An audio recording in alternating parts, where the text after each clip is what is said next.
here's where things get interesting. Some analysts argue that ending QT this early looks and smells like the first step toward quantitative easing coming very soon. Now, in their view, you don't need an official QE announcement for the market to feel the effects. That's why people are calling it stealth QE. A lot of people are saying they're going to call it just technical adjustments. Liquidity is creeping back into the system. The Fed's not going to admit anything publicly. It doesn't want to make the markets too excited, but it's there if you look in the background. And when you look at the actual data, the timing makes sense. QT has been running since June 2022, and in that period, bank reserves have been drained aggressively.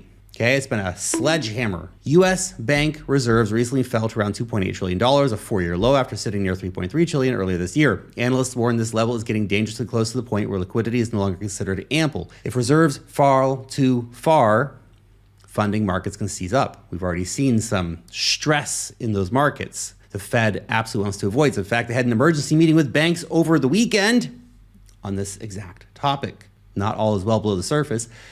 The markets demand more liquidity from the Fed. The labor market, of course, is not helping either.